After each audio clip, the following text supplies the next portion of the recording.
what three things have to happen for the Detroit Pistons to make the play-in tournament next year, not the year after, next year. We're going to get into that. What we feel the Pistons must accomplish to be a playoff team, the landscape of the Eastern Conference and how they could fit in and where they could squeeze in, all that and much more on this edition of the Palace of Pistons podcast, part of the Believe Network. Good evening, everybody, and welcome to another exciting night of NBA basketball. The Pistons are digging in.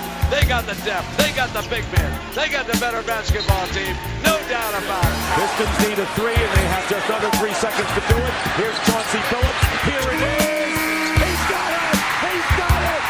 Chauncey Billups hits the three. Overtime. Amazing. Out of bounds. Detroit basketball.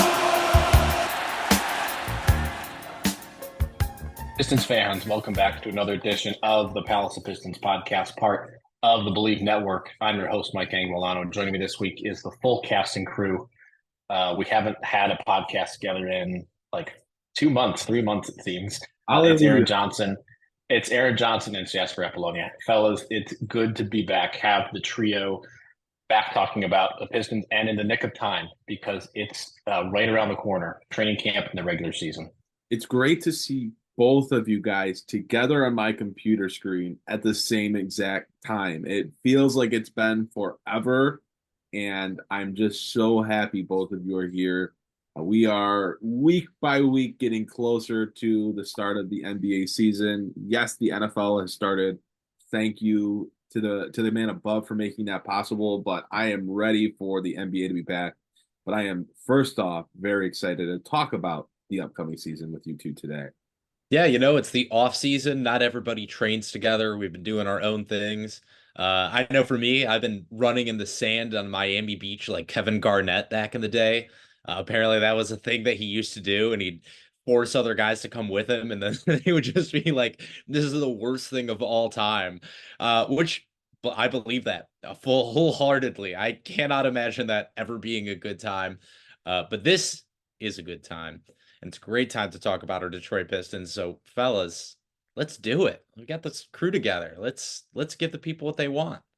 Let's get into it. This is like our inaugural welcome back to the regular season type of pod. We're going to talk a little bit about the upcoming season and how the Pistons can wiggle their way into the play-in discussion. And we're going to go through the playoff teams and see exactly where they could fit in. But before we get into that and everything else that we're eventually going to get dragged into on the side, I'd like to thank our sponsor for this week's show, and that's BetOnline. And BetOnline is the world's most trusted betting platform and your number one source for everything football. You can bet that I made plenty of bets for week one, and only a handful of them, maybe one, actually hit. BetOnline has every stat, every matchup, and even live odds and spreads to bet on during the games. If you think you know your stuff, get in on the $200,000 mega contest and pick 5 games against the spread every week for your chance at weekly prizes and a share of $200,000. When the game's over, head on over to the online casino and get in on a game of blackjack or poker or unwind with one of 150 slots games. Head to the website today, get in on the action. Bet online, the game starts here. All right. Mike, that was a great ad read. That's much better than an ad read I heard this morning. For those, for reasons that may be obvious to some, today is a very important day in American history. I heard I'm not going to say who, I'm just going to say they are a basketball podcaster out of Philly. Just somehow managed to work his ad read into today. And it was the most insane thing I've ever heard in my life. I highly recommend people look that up. If you have a podcast, do what Mike just did right there. Do not try and talk about how today is such a difficult day, but choosing DirecTV is not a difficult thing. There's no way. Yes, I swear to God, I had to bring it up because you're such a pro, and my God, it's just refreshing to hear, Mike. So I had to bring that up. We're already into the side conversations, but yes. But you know what? That was memorable because you clearly remember it. I had to bring it up. I had to say something. I couldn't believe what my ears had just experienced. It was the most insane thing of all time. Yeah, don't do that, guys. Wasn't didn't even cross my mind. But didn't one of the major sports books do like a 9/11 uh like parlay where you could pick the Mets and the Giants and the Yankees to all win on the same day? I'm like pretty sure that I saw that last year and they had to issue an apology. They took the parlay down. Oh my I'm gosh. like, read the room, people. What are you doing? Anything to get some more slips into the book. I mean, geez. I will mean, say though, making it crazy. a 3-leg parlay seems sort of out of character. It should have been a 2-leg parlay, but Okay, I, moving I swiftly digress. along. Oh Okay, god. we're going to move up to the Detroit Pistons, which is not something that we said much at all last year. Let's move in the positive direction and talk about Detroit, the Eastern Conference as a whole, really, and how the Pistons can sort of wiggle their way into the playoff discussion. And by playoff, I mean play in. And some people will consider that the playoffs. I don't consider the playoffs because if it was, it'd be called the playoffs. It's not. It's called the play in. You're playing in to get into the playoffs. But what three things have to happen for the Pistons to be one of those play-in teams? And just to go through the Eastern Conference really quickly to refresh everybody's memory, since it's been a whopping 4 months or something since we were talking about this.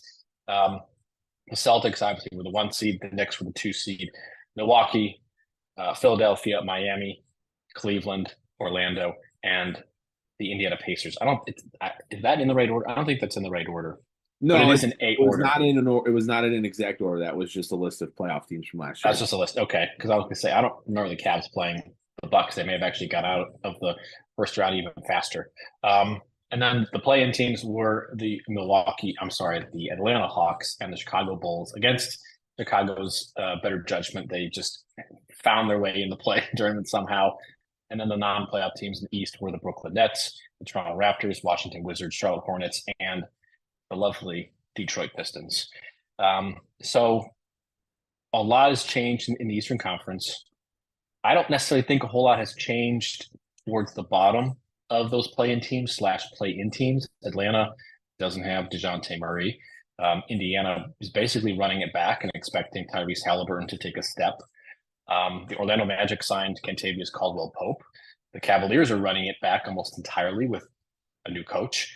Miami is the Miami Heat. They're probably going to fall completely backwards into 44 wins somehow.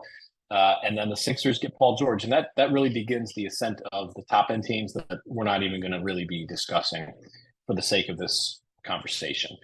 We're going to be looking at everyone else. So again, the non-playoff teams that are in the realm of Detroit would be the Charlotte Hornets, the Washington Wizards, the Toronto Raptors, and the Brooklyn Nets. A lot of tanking teams there. A lot of teams that aren't particularly good and aren't looking to be particularly good. You could see what Atlanta's going to do. Maybe Atlanta's going to be one of those teams that offloads Trey Murray and hits the reset button with a ton of draft picks and Sakari Ricochet. Chicago Bulls are an enigma that no one understands, not even themselves. So how could the Pistons wiggle their way? I said wiggle too much. Scratch that. How can the Pistons force their way into the playoffs or the play-in tournament? What three things have to happen? Whoever would like to go first can go first. I think, first off, you have to look at it from the standpoint of all of those playoff teams from last year. Like, the expectation is that they're pretty much in those same spots. Like they're playoff caliber teams, all of them again. So you're really looking at the play-in, and you're looking at a team like Chicago, who any year they're the same team every year. They're just bad, but not like bottom of the conference bad. And last year was Atlanta, who's obviously made a ton of changes since the end of last year. So how do the Pistons get to those two teams level to be that 9th, be that 10th seed? And I think you also have to consider there's probably at least one other team in that bottom 5 group that didn't get in last year that's probably looking to make a similar jump. I don't think Washington is, and I don't think Brooklyn is. But I think for Charlotte with LaMelo Ball and Brandon Miller and some of the other core pieces they have, Mark Williams, they brought back Miles Bridges. Like, I think they're going to at least try at the beginning of the year to see if they can compete for one of those play-in spots.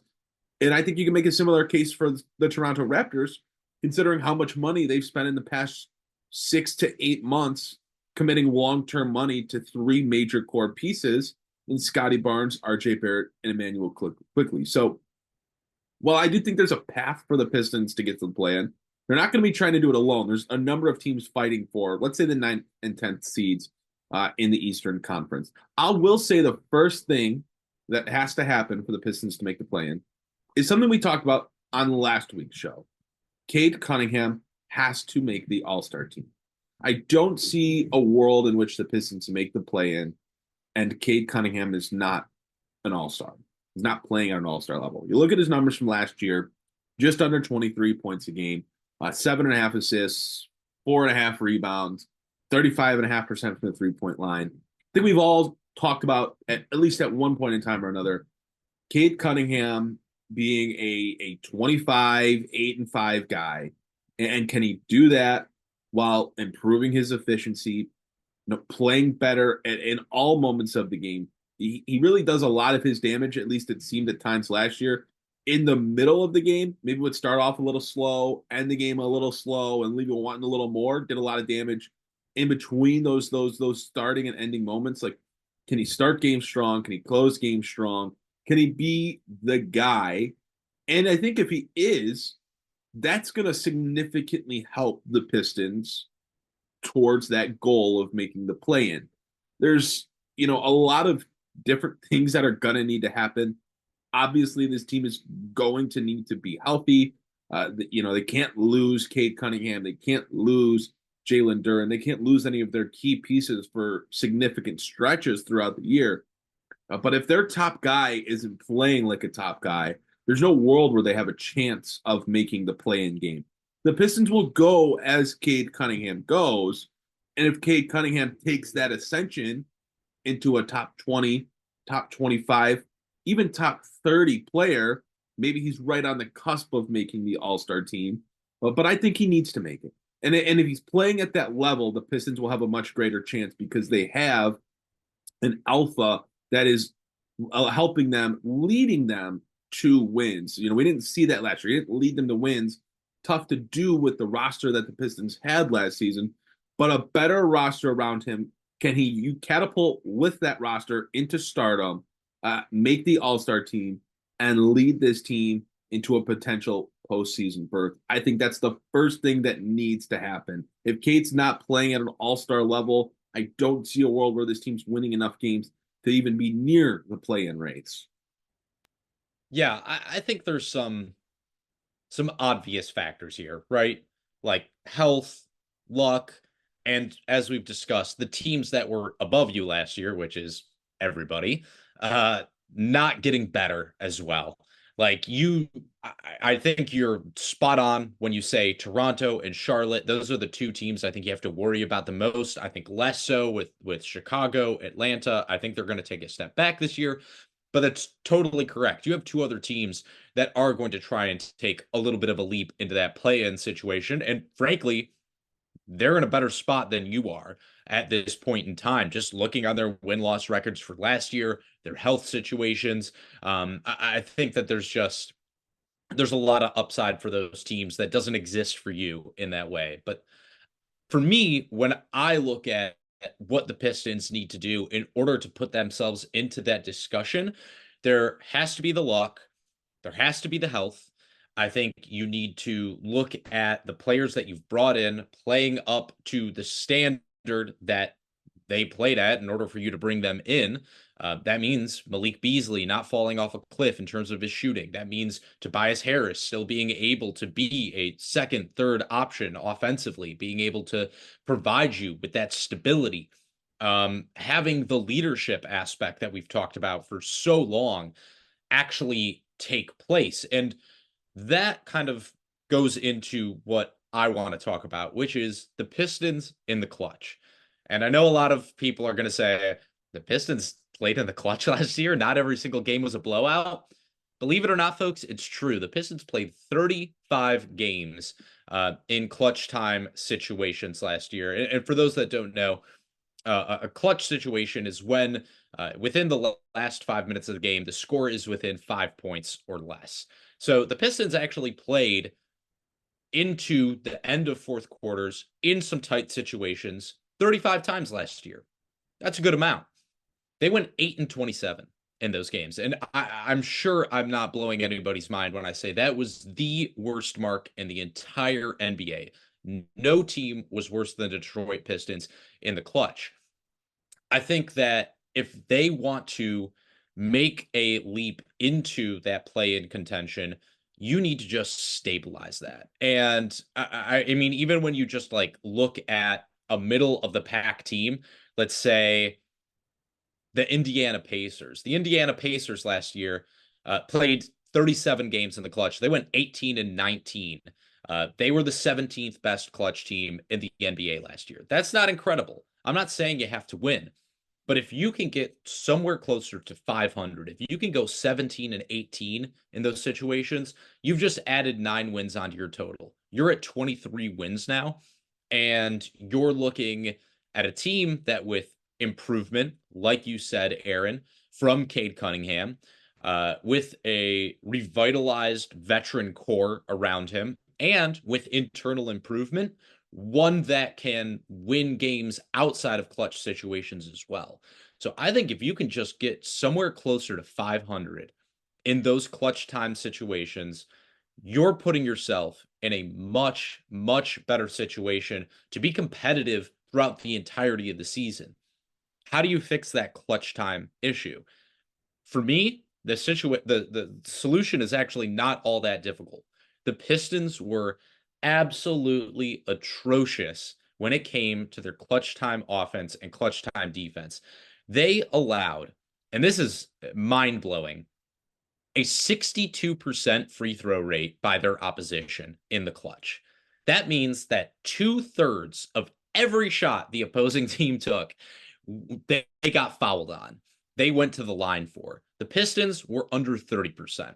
So for me, the way I look at it is if you can keep opposing teams off of the free throw line and get yourself to the free throw line more often in those clutch situations, I think you're looking at a team that can absolutely take a significant leap. I mean, look, 9 more wins would be a tremendous improvement. We've talked about it. So few teams in this league are able to improve by double-digit wins every season. If you can just do that in the clutch, I think you're looking at a team that, with all those extra factors added onto it, can absolutely be competing for 32, 33, God forbid, even 34 wins next year.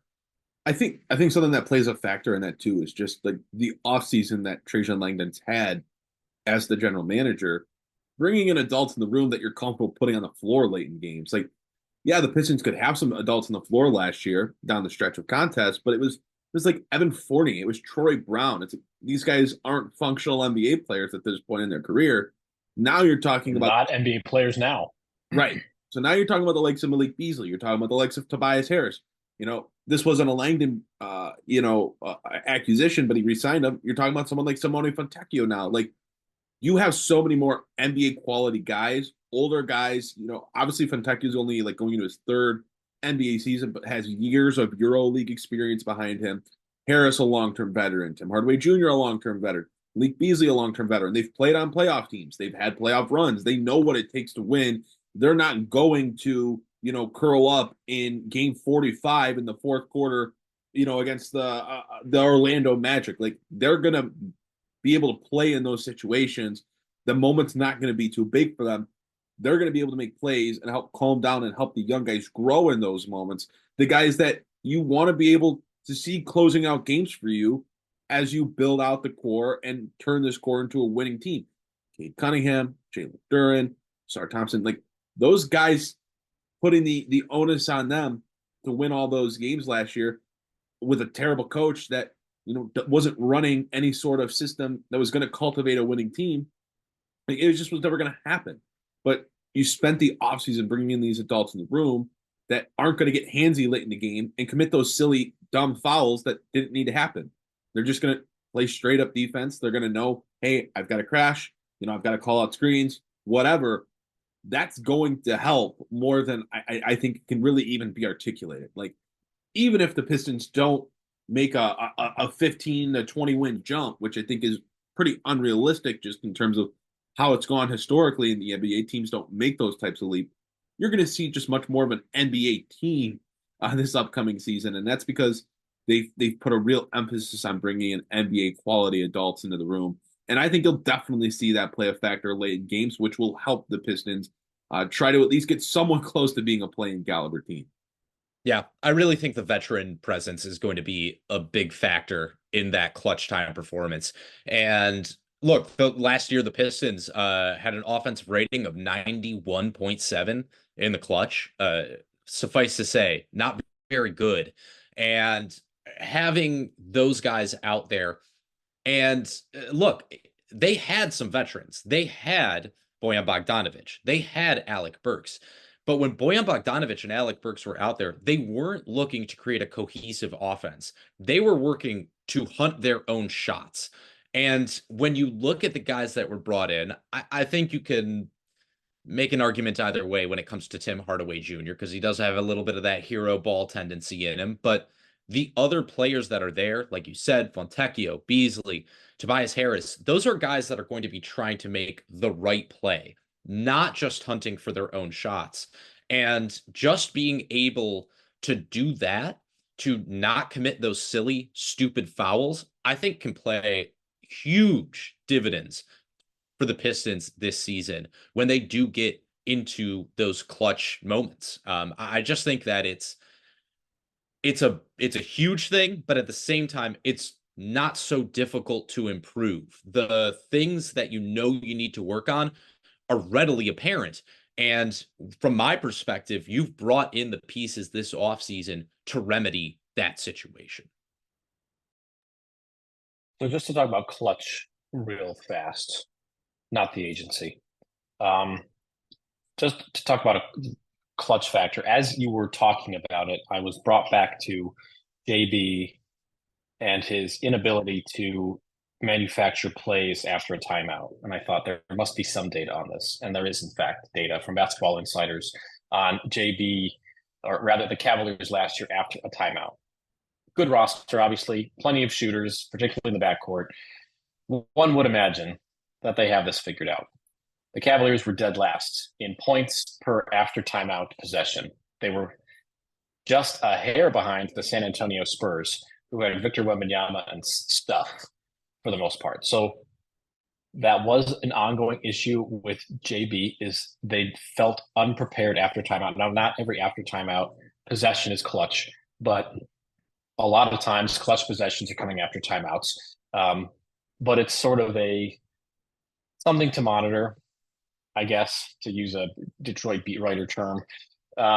Something to monitor, that his inability to, run a really sophisticated offense comparable to the likes of Joe Mazzulla or Jason Kidd, who were the two best in points per after timeout possession.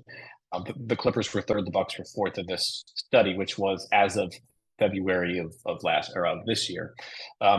His inability to have a sophisticated offense, that also trickles into crunch time and after timeout possession. So something to look at. And again, that's an area where I think he's going to rely on the veterans on this roster, and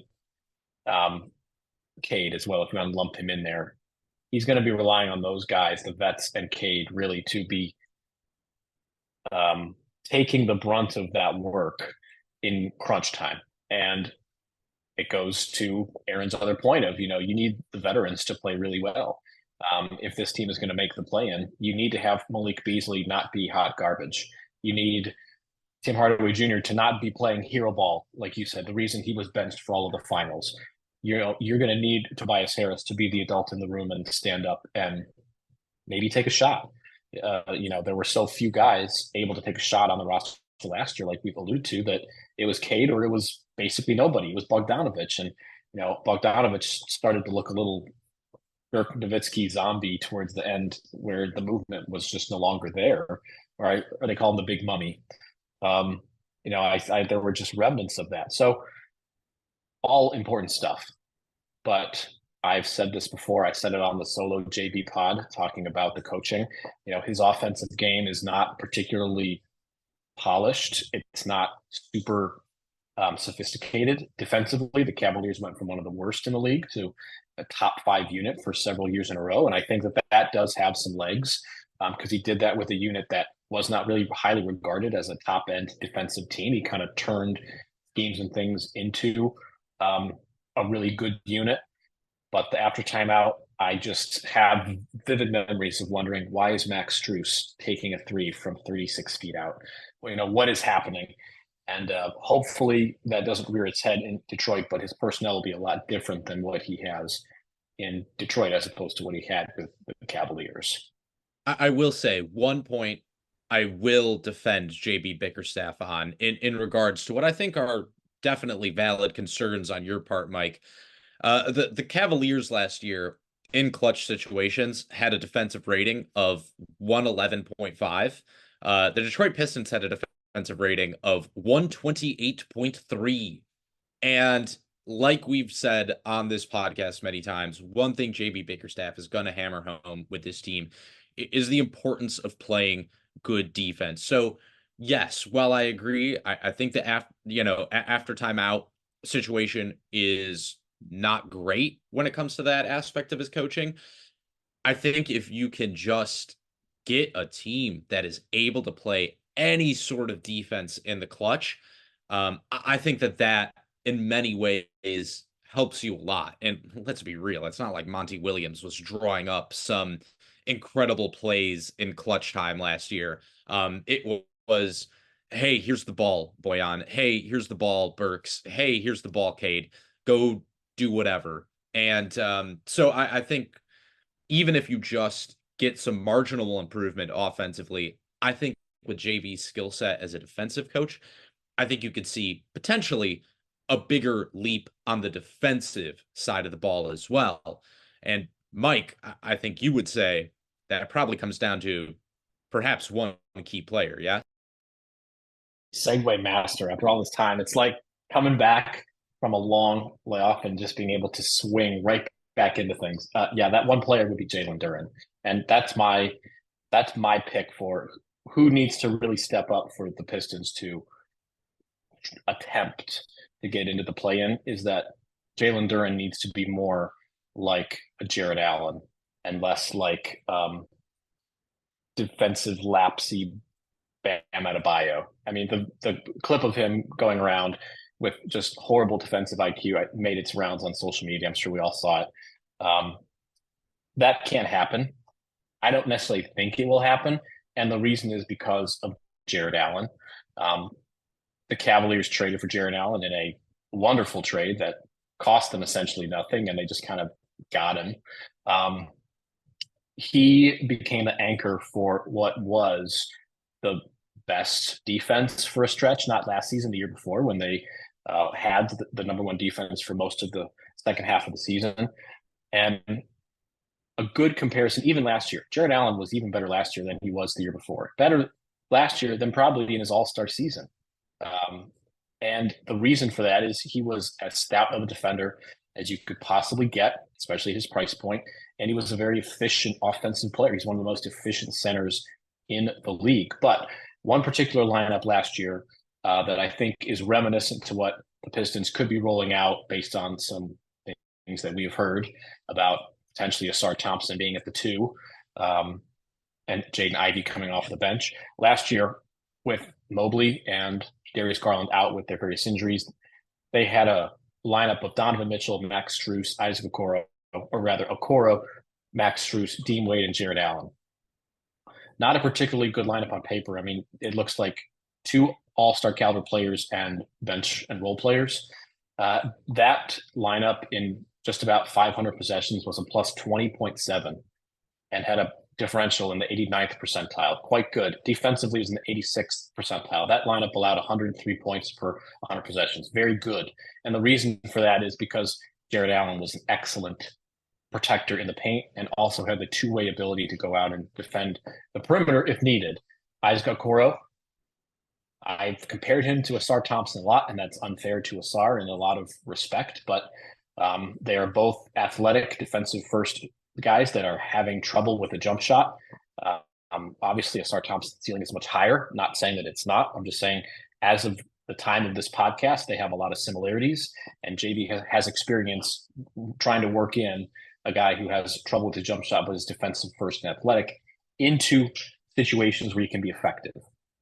The Cavs fans will probably say that Okoro has kind of stunted, but Asar Thompson is not Isaac Okoro. So to me, Jared Allen is like the blueprint for what you would want Jaylen Duren to be: an efficient rim presence and a stout rim protector. And having guys around him that are good rebounders, it helped as well. Last year, we were kind of like scrambling. Bojan Bogdanovic was not a terrific rebounder. He was a very different type of player. Isaiah Stewart, we've had our discussions about Isaiah Stewart. He's not going either. But Jaylen Duren is sort of the X factor. He had a good rookie season. He had a down second season. He's had some foot injuries that are kind of scary for big men. But if he can blossom under JB's sort of purview and become more of a rim protector and an efficient offensive player. And hey, look, Jared Allen's not a bad passer either. It's one of his underrated skill sets. Jaylen Duren can be that as well, a decent playmaker. And, one of the things that people might say about this lineup with Mitchell and Strus, Okoro, and Wade and Allen is that it lacks playmaking because there's no Darius Garland. Playmaking was fine.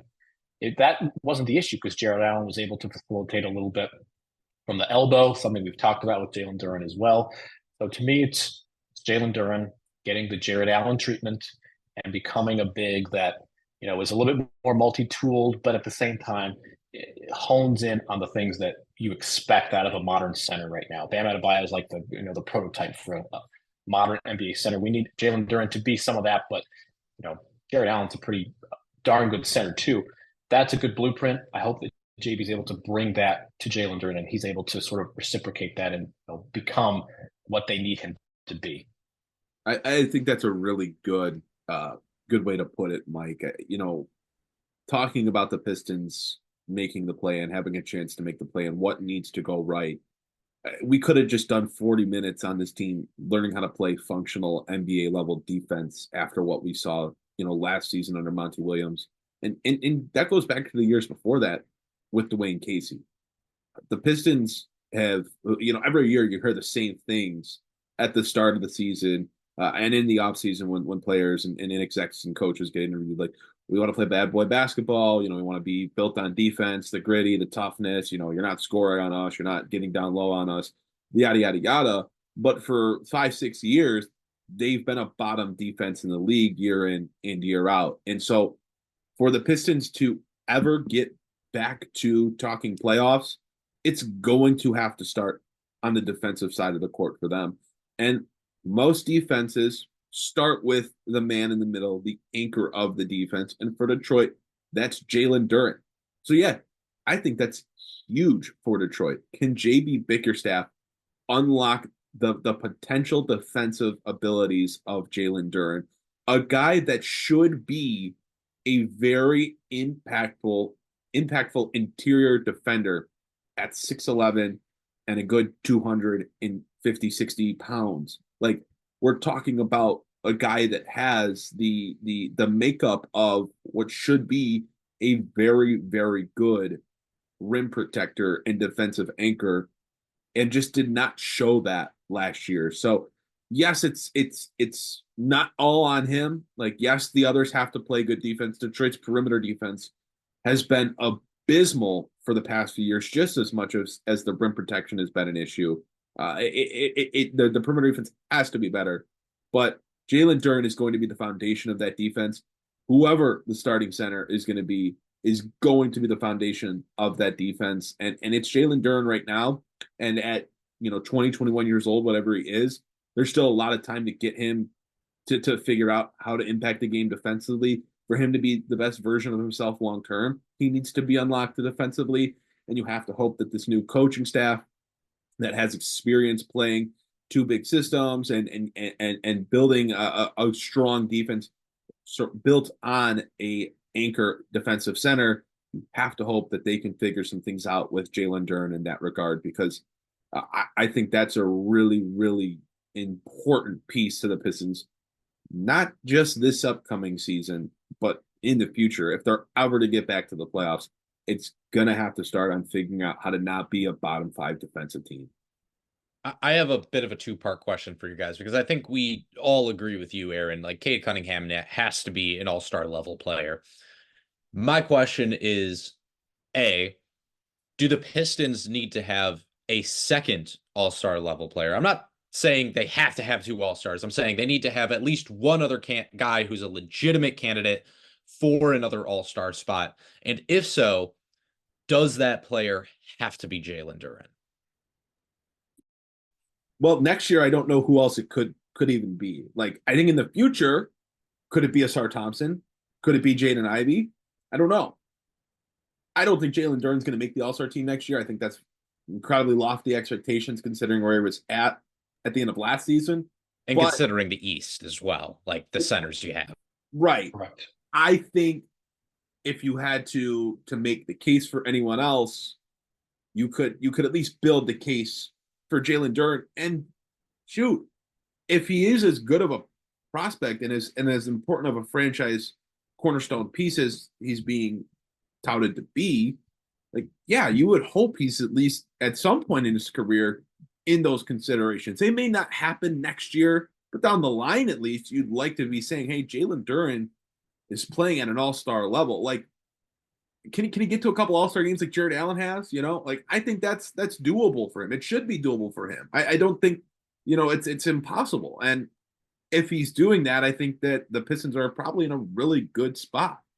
But I'm saying specifically in regards to like our conversation here, if the Pistons are going to make the play-in next year, does Jaylen Duren need to be at that level in order for them to realistically go there? Or do you think that, he can take a small step forward, perhaps Isaiah Stewart takes a small step forward, they get better in the clutch a little bit, the veterans? Do you think it can be a combination of factors like that can make up the sum of what you're trying to do here? Or are all those other things, solely in regards to this discussion, are they not enough if Jaylen Duren isn't at that level, or at least close to it? I'm not saying Jared Allen. I'm saying in that discussion. Yeah, I don't think he necessarily has to make the All-Star team. I think you can pencil in Joel Embiid as an All-Star. I think you could probably pencil in Bam Adebayo as an All-Star. How many centers make the All-Star team right now? Not a whole lot. So I don't know if it's like gonna actually happen next year, but if he's playing at that level where it's like, if there wasn't the MVP or a top 3 MVP candidate, and then Bam Adebayo, who's another really good player, like if they weren't there, he'd be in that discussion. I mean, if Jaylen Duren makes a considerable leap defensively, he already puts up strong numbers on the offensive side. You look at the points and you look at what he does, in the rebound section, like that alone that's great production numbers just on paper. But if he takes that defensive leap and the Pistons are winning games, like, you're probably saying that he's playing at that level, or at least at that same level of someone like Jared Allen, who's been an all-star before. Maybe isn't an all-star every year, but you could make a discussion for. I don't think he has to be it, though. Like, I don't think he has to make the team for the Pistons the all-star team for the Pistons to be in the play-in hunt. I think Cade does. I don't think Jaylen Duren does. Yeah, I don't think so either. Just purely based on, when we're looking at the centers for some of those bottom end teams, Nikola Vucevic was terrible last year. Terrible. And I know, as an owner of his in fantasy basketball, he was not good. The Bulls did not have Zach LaVine. They fell backwards into the play-in.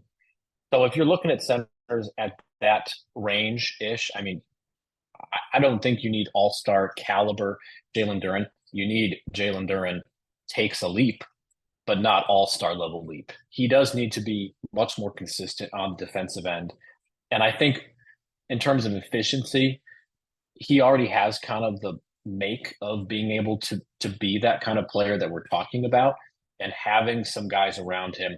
Like, first off, having an actual backup big, and like Paul Reed, for example, I don't know how much center he's going to play, but at least he knows how to play center as opposed to James Wiseman. I think that will take some pressure off of him as well, because when Monty would go to the all bench lineup, he would come back, and the score is much drastically different than it was when he exited that game. So I think having better rotations should help. But no, they don't need him to play at an all-star caliber level, but they do need him to take a step, and not just a baby step, not a small step. They need him to take like an actual meaningful, oh, he's learned a lot. He's a different kind of player.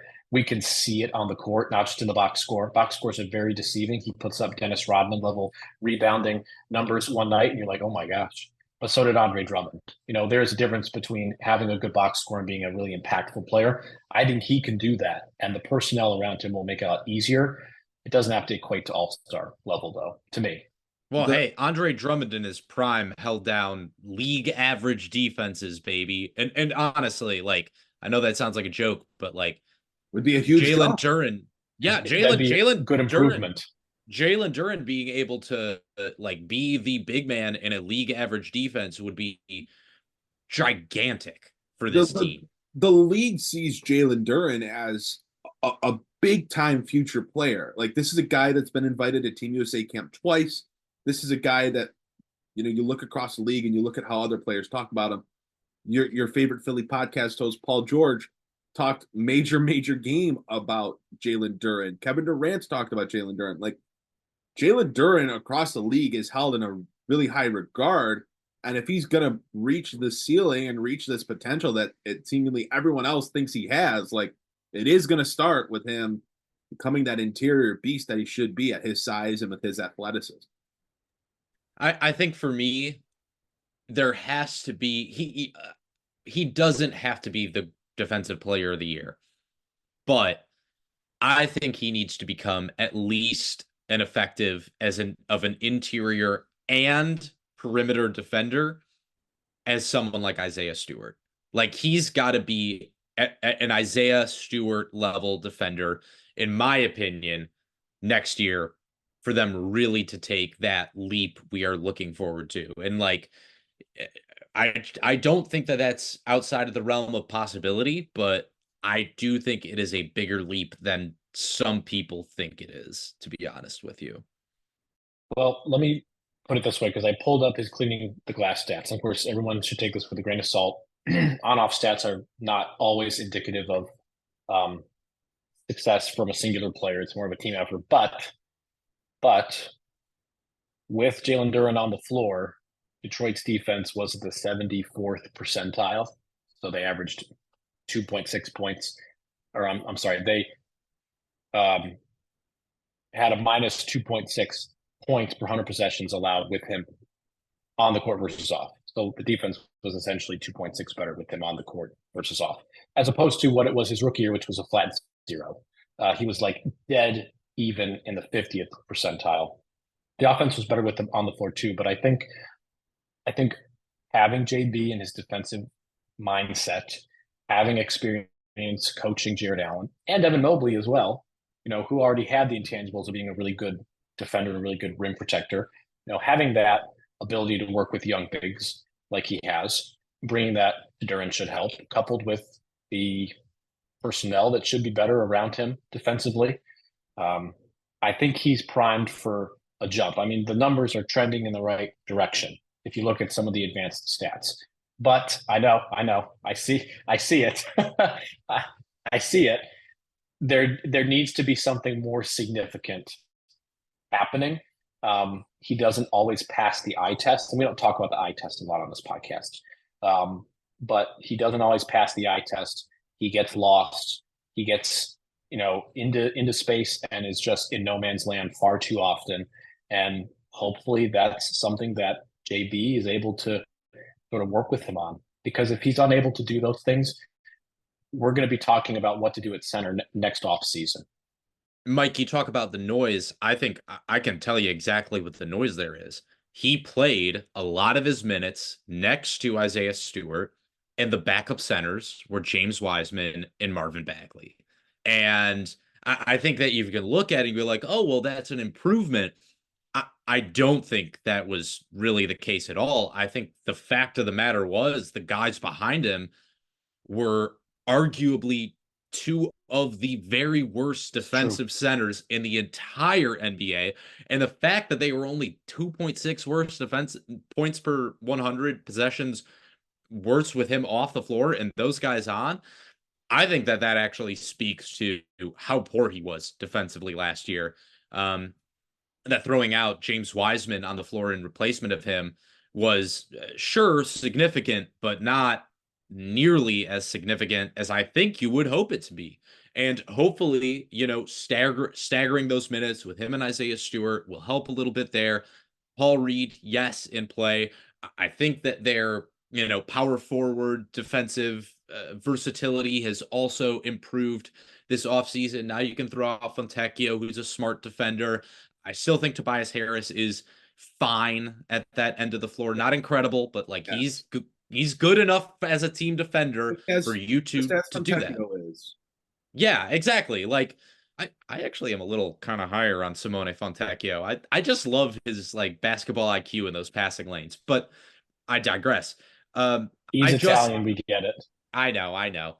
But really, I do think there has to be a significant leap from Jaylen Duren this offseason there. It has to happen. You can't be that bad this year. And not to bring it back to my point, but I will, the fact that they were so bad at stopping opponents from getting to the free throw line in those end game situations, I think that also speaks a lot to just the things he has to improve. It comes down to so many mental things. A lot of it is mental. A lot of it is fundamentals. And it just didn't happen with him last year. So for me, in many ways, I think that is the biggest test JB Bickerstaff faces, is how do you impart this real defensive mentality and back it up with the results when it comes to Jaylen Duren, because he's not going to have nearly as much crap behind him this year to where you can excuse his mistakes. You're not going to have James Wiseman. You're not going to have Marvin Bagley. So if anything, I think that his flaws will stand out more this year when we talk about the eye test. So yeah, it's going to be crucial. They have a big road ahead of them. If there's one positive though, Aaron, I think the thing that you're talking about in terms of Cade becoming an all-star, I think that's definitely something that looks to be in the cards. Agreed. I want to just add one point here to wrap up that topic, because we've talked about Jaylen Duren a lot for probably the last 15-20 minutes at this point. And this doesn't necessarily go hand in hand with the conversation we're having about what needs to happen if the Pistons are gonna take that leap. But I think it will help that this year, if Jaylen Duren's not giving you what you need, especially late in the game defensively, and you're not looking for your center spot, at least the centers on this team, to provide you with a whole ton of offense, you have options that you can turn to and say, look, Isaiah Stewart, offense for defense, you're going in. Paul Reed can go in. He's a good rim protector in the minutes he's played. You have some options to turn to, whereas last year, we just talked about it, their options were Marvin Bagley and James Wiseman, so Jaylen Duren was just kind of stuck out there. But if things don't go right in that regard, they do have some strong options to turn to behind him in the depth chart, which if you're coaching situationally, if you're coaching to win, that's the kind of stuff that you use, especially late in games and in clutch situations. You go offense for defense, you put Jaylen Duren on offense, they'll help you run your pick and roll, whatever. But when it comes to defensive possession, you go to Paul Reed, you go to Isaiah Stewart, because they put you in a better position to win if Jaylen Duren doesn't take the leap, or at least it doesn't happen right away early in the season. Maybe it happens throughout the year, but that's where that kind of stuff matters. Yeah, that's a great point. And we talked about it last week or the week prior that backup center is unfinished. I mean, Paul Reed's good. There was a reason that Paul Reed went to the Pistons on waivers and the Sixers didn't want him anymore. So I'm a big fan of B-Ball Paul, but having a backup center, I think, is going to continue to be a topic of conversation throughout the season. If Duren is struggling, or if Paul Reed is not a good backup center, then you really are in a bit of a bind, much like they appear to be with backup point guard as well. Maybe Ivy is the backup point guard, and that's what they're going to try.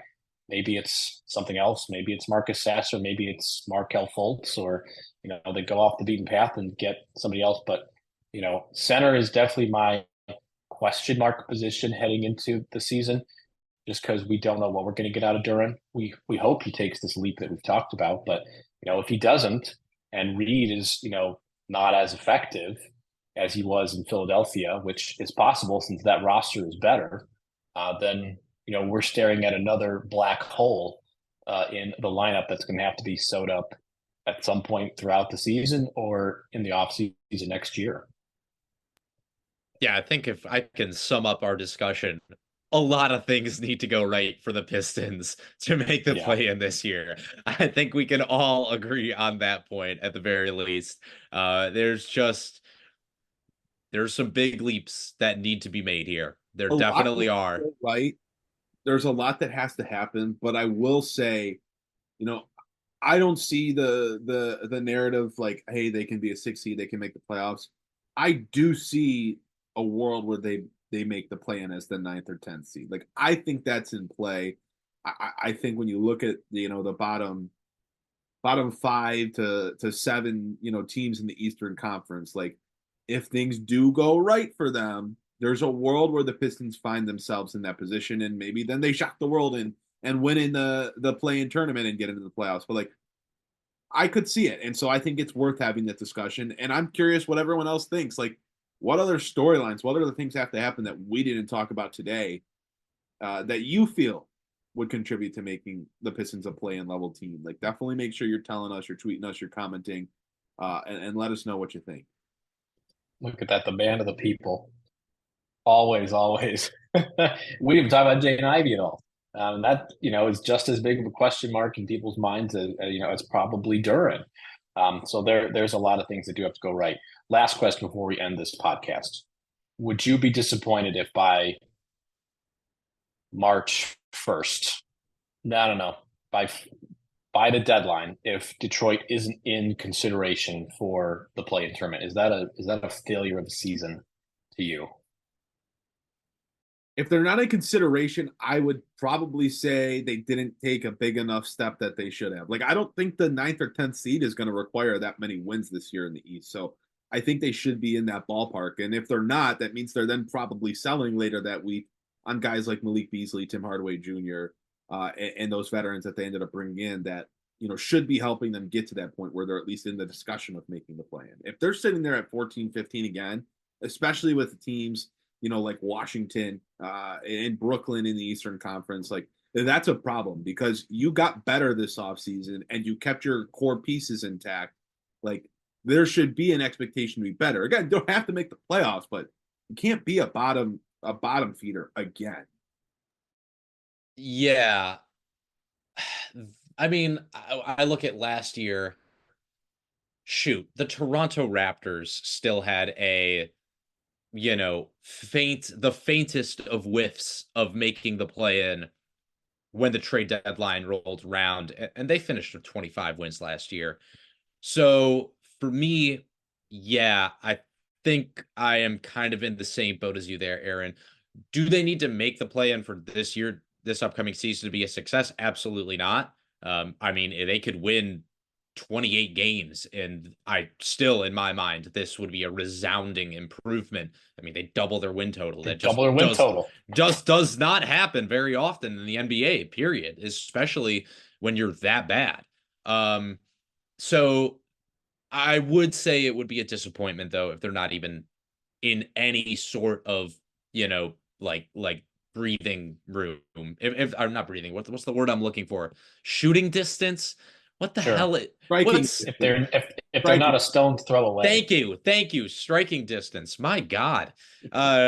Take 3 weeks off of podcast. You forget how to speak English. But yeah, I think as long as they have some feasible way of making the play-in, even if they decide to sell a bunch of those guys that we're talking about, we think could get them into that contention, I still think they have to be somewhere in that general range. Yes. If you're not, you're talking about you're a bottom 5 team again.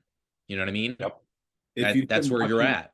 if you've been watching today's show on YouTube, you're seeing all of the Italian hand gestures come out of Jasper right now. Say that. This is peak Italian talking right now.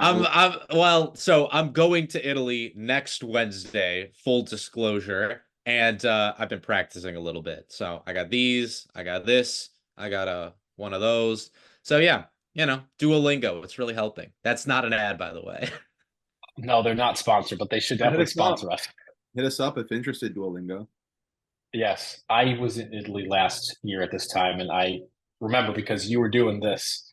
I had somebody tell me that if they kind of mean something, they'll use one hand, but if they really mean something, if it's really important, then it's two hands, and you have to be. That's like, I gotta get on my high horse and go. If this is that like was a two hand, come on, man. This is like a right, exactly. It's important. And the Pistons right now are just a one hand gesture, but if it comes to like trade deadline time and they're well out, that it's a two hand gesture type of day for the podcast. I was doing a lot of this last year watching my TV. I'll tell you that much. Last year we're doing like 4 years now at this point. And that's why I asked if this is a failure, because this is first year trades with Langdon, first year JD Bickerstaff.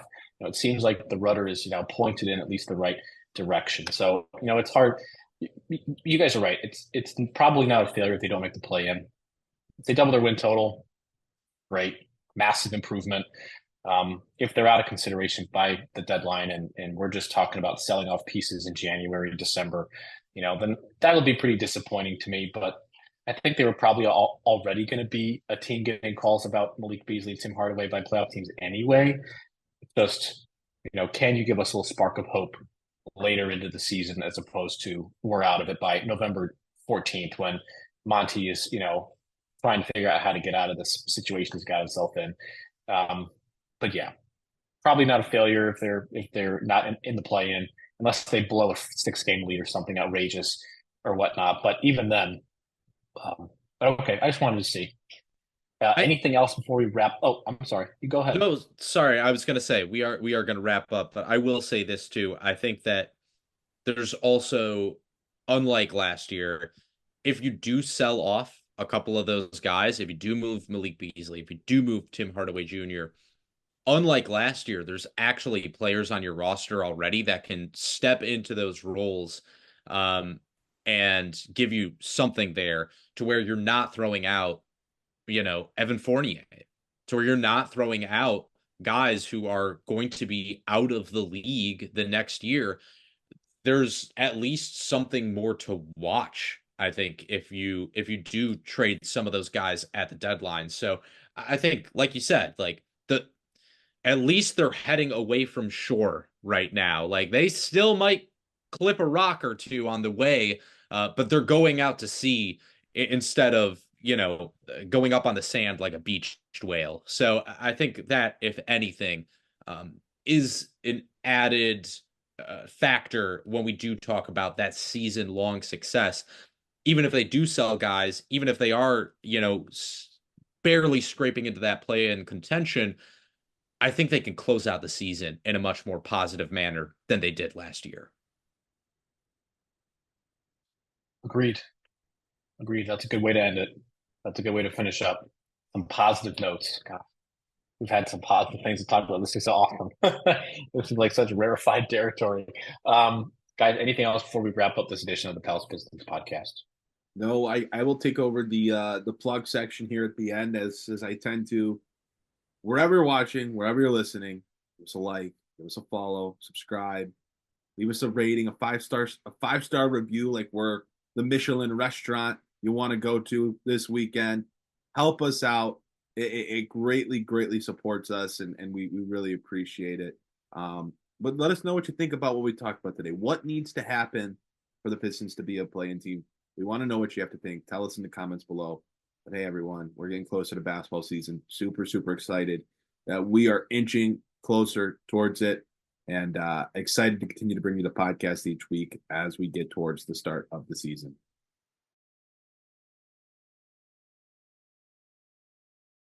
Oh, I got nothing, man.